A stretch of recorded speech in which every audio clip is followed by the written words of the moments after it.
Alright, let's see how hard this podcasting shit actually is.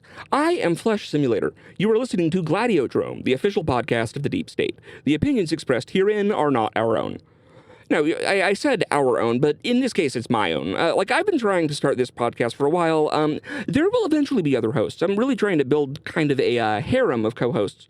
But I'm doing this one solo because, there's some of the stuff in here I wanted to talk about while it's still, hot and fresh, and I'm tired of trying to coordinate shit with other people. It's hard to coordinate stuff with 2 people or 3 people or 4 people or whatever. I've been trying to start this for 6 months.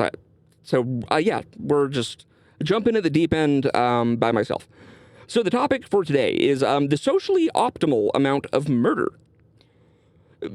I'm talking about the Charlotte thing. Okay, so 2 recent murders happened, and this is the first, which was the Charlotte, North Carolina train stabbing. So the victim of this was a Ukrainian refugee named Irina Zyrutska.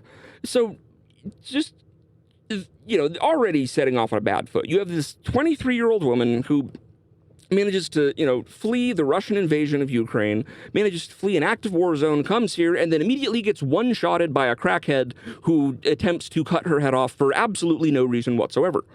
And yes, it was absolutely no reason whatsoever.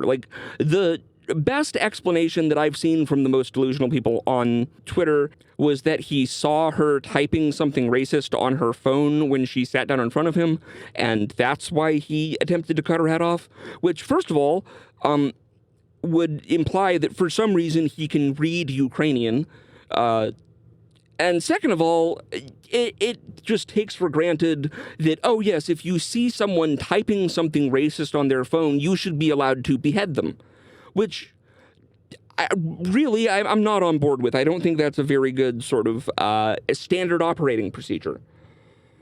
Now, this guy really is... And I'm trying to think of the best way to put this, the most sort of empathetic and progressive understanding. This guy seems like he is about the worst person in the world.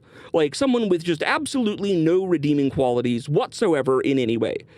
He has been arrested 14 times prior. He has been convicted of felony larceny, robbery with a dangerous weapon, communicating threats, leading to a 6-year prison sentence in 2015 for incidents dating to 2013 and 2014. He was released in 2020. Why was he released? Then months later, he was charged with assaulting his sister. So, really, kind of a Teflon Don here. So, how did he keep getting out? Well, you can thank a magistrate judge in the great state of North Carolina named Teresa Stokes for that. So Teresa Stokes is the Mecklenburg County, North Carolina magistrate judge. So what is a magistrate judge? A magistrate judge is a judge. It is someone who is capable of deciding sentences, deciding the outcomes of court cases, doing judge shit. This isn't, it's not a Judge Dredd style street judge, and it's also not like a Judge Holden type judge. But, what's interesting, though, is that because this is, technically an appointed position, this woman, Teresa Stokes, she has not passed the bar, she has not gone to law school. So this is a judge, has not passed the bar, does not have a law degree, has, as far as I can tell, no qualifications whatsoever outside of a bachelor's. And I don't even think that's in something related to law. So that's interesting. What is even more interesting is that after people started digging into this and her very, very, very lenient sentencing habits, they dug up her side hustle, which was and I'm using this term very lightly here, so grain of salt, but a nonprofit called Second Chance Services, which was basically a court-ordered drug rehabilitation and counseling service. Now, you may be thinking that this sounds like a little bit of a conflict of interest here. This is a judge that is sentencing people to court-ordered drug rehabilitation and counseling services, running a drug rehabilitation and counseling service. I also think that is a conflict of interest. Moving on to the mayor. The mayor had a lovely statement on this matter, which was to not at all, did not even mention the name of the victim, Irina Zarutska, but just focused on how sad it was that, this guy was failed by the system so badly. And really, this is someone who has never contributed anything except for chaos and terror. And he is a parasite. Like, there is a degree, I think that this kind of language is frowned upon by a lot of people on the left because it's it's being used, it has a history of being used in situations where it really shouldn't be. But the alternative cannot be to just be everyone has value when it's no, sometimes some people don't. And a lot of those, it's a bimodal distribution because there's a lot of those people who are inhuman shark person CEO psychopaths who are what if we managed to, create it something where it's you have to pay a subscription fee to get to keep keeping your kids. We apply the B2B SaaS business model to parenthood. And then the other side, it's people like this, where it's just someone whose mindset is ruled by nothing but anger and ugliness and just stupidity. And this is about the most just straightforward depiction of that I have ever seen in my life. There is no way that it is even possible to even begin to defend anything like this. You sit down and you watch the video, and it's just this woman just minding her own business, getting off of work, sits down in front of this man. He just sitting behind her, has no interaction with her whatsoever, opens up this comedically large pocket knife, comedically slowly, if you animated this, people would be like, is this from the Turner Diaries? This is ridiculous. Then, he just lunges at her and tries to start sawing her head off. The only reason he didn't saw her head off was because he accidentally shut the knife with his own fingers.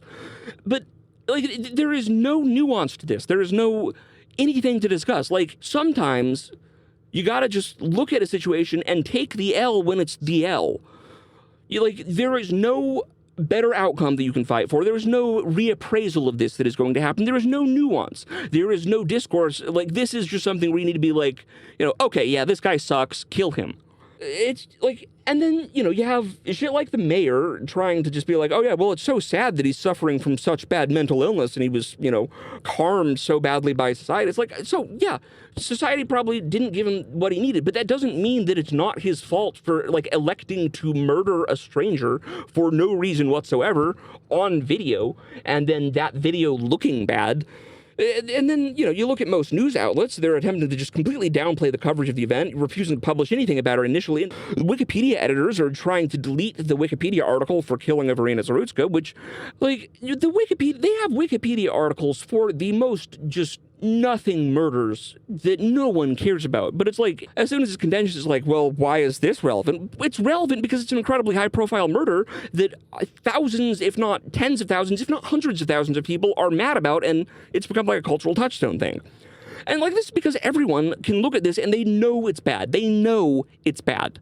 Because there's no other way to read this. It is just straight up okay, this is a nat 1 optically.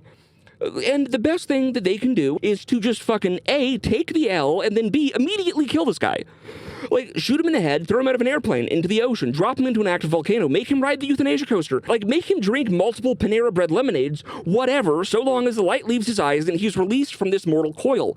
You gotta have a line in the sand somewhere of okay, there is something that is in fact so bad that we just kill you immediately. There is no nuance. There is no way to spin this. There is nothing that can, or frankly even should be done to protect him.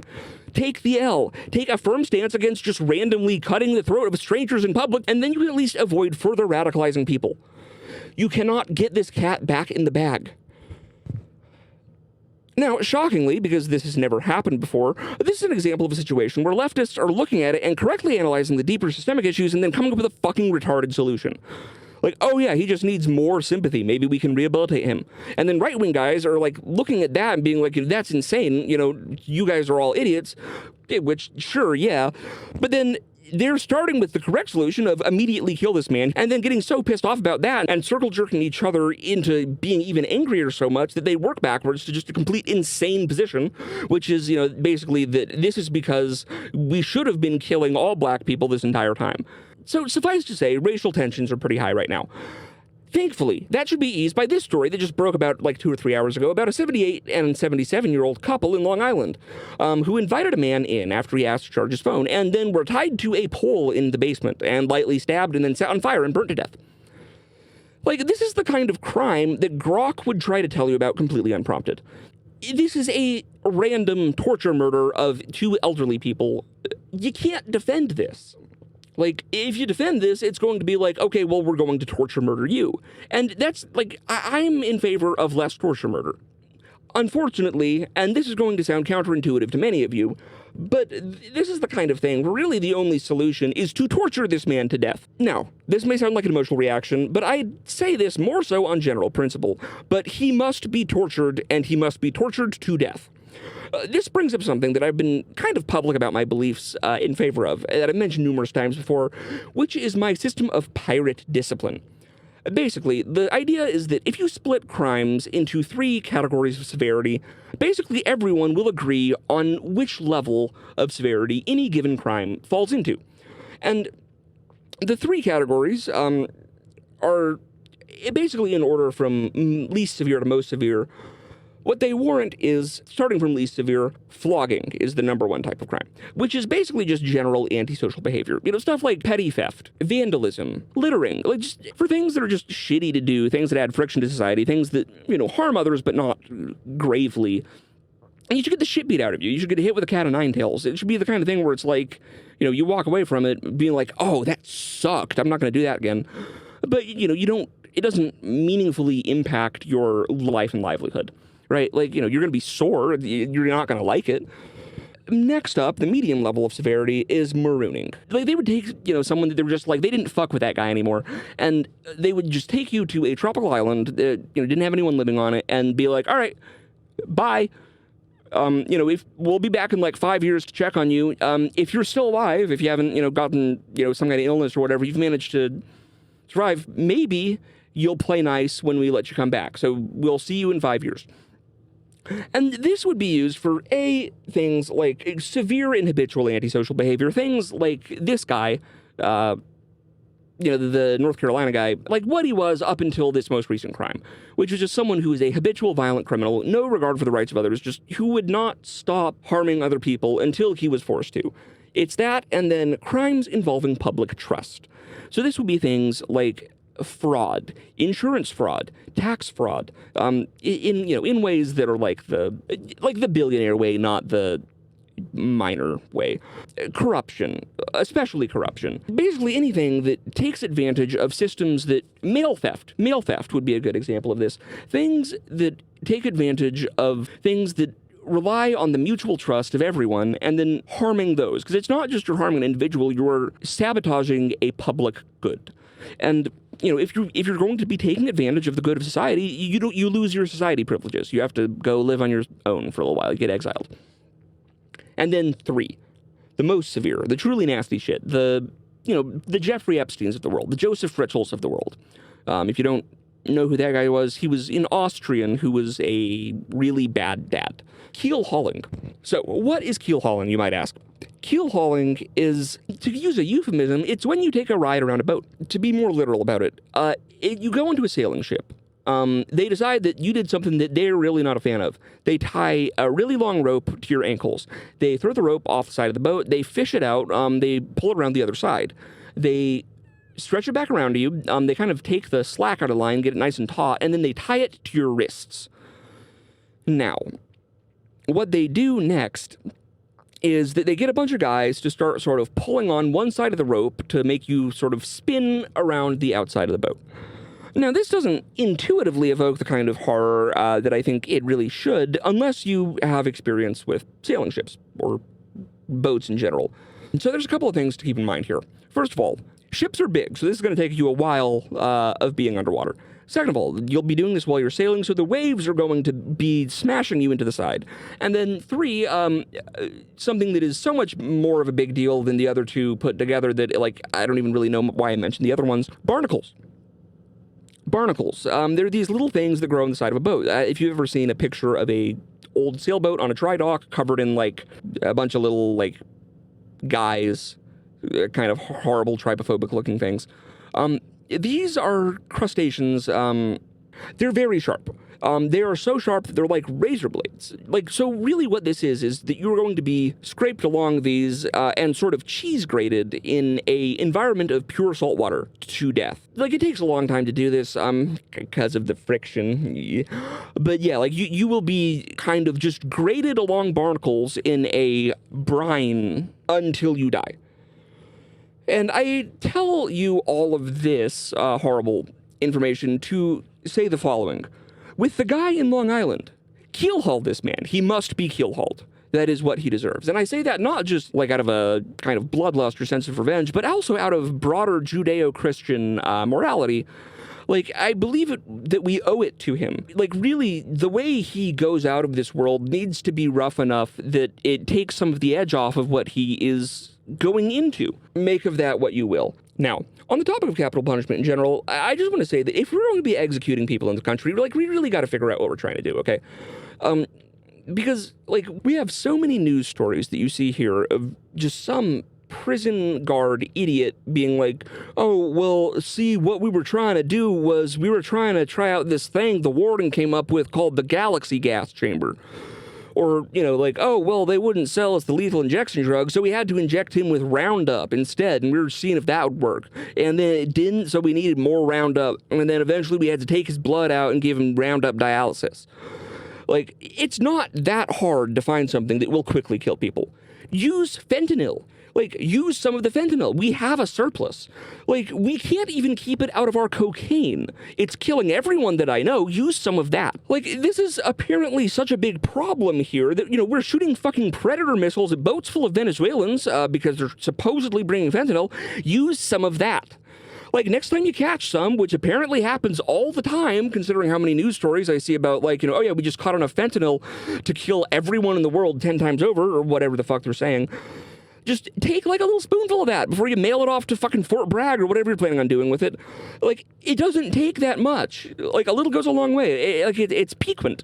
Picante. Spicy. Just take, like, a spoonful, and, like, that should be enough to kill more than enough people that we're trying to execute. Just send that to the prison. Can we just use that? Like, then we won't have all this bad press. Like, and again, I'm not even opposed to torturing people to death, but it needs to be done with intent.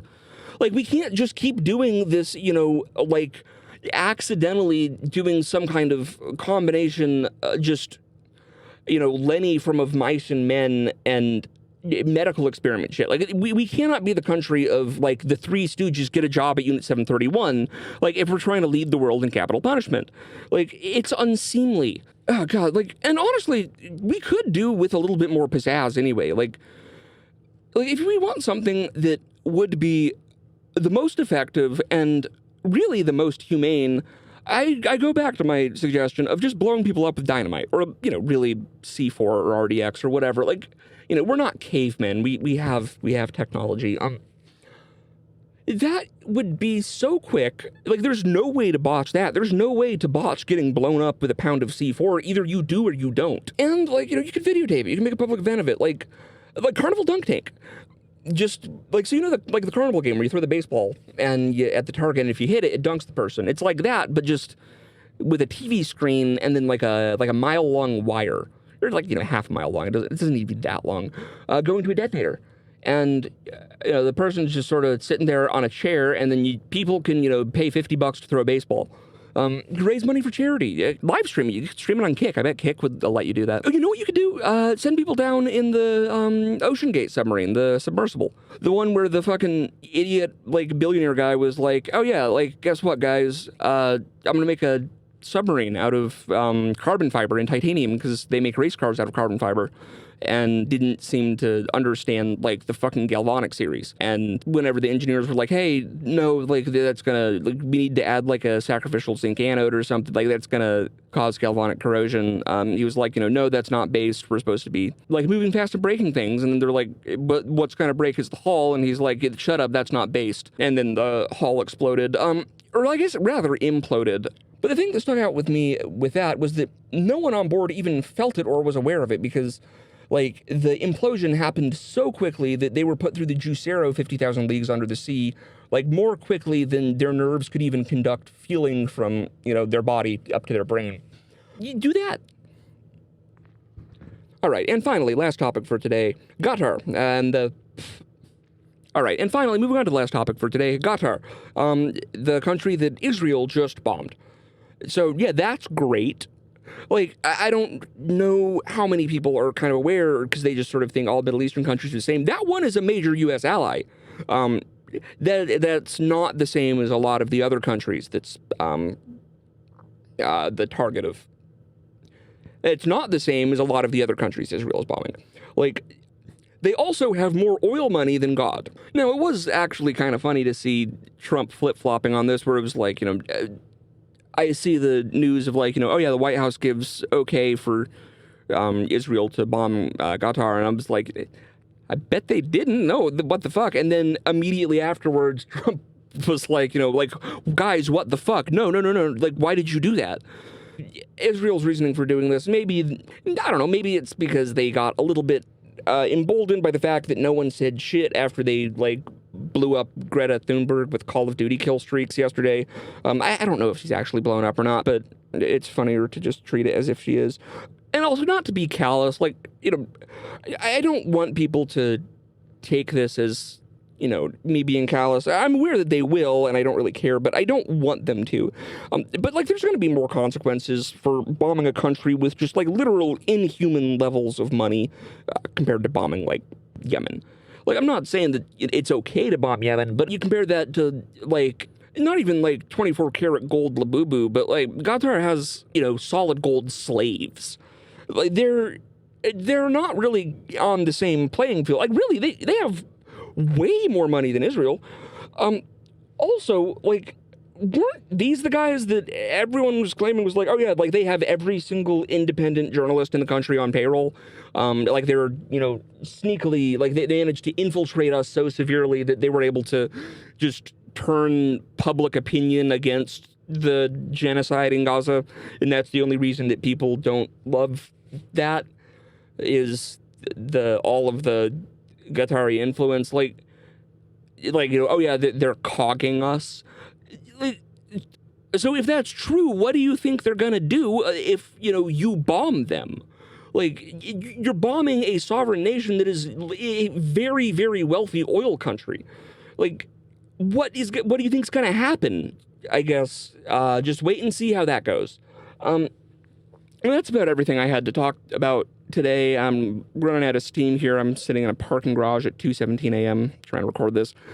But yeah, I guess I'm going to put this up, see if people like listening to it. I can do more of these. I don't mind ranting about my thoughts. Also, I think that, this will be more fun to listen to once I have co-hosts rather than just like an unbroken stream of consciousness of my own thought process on things.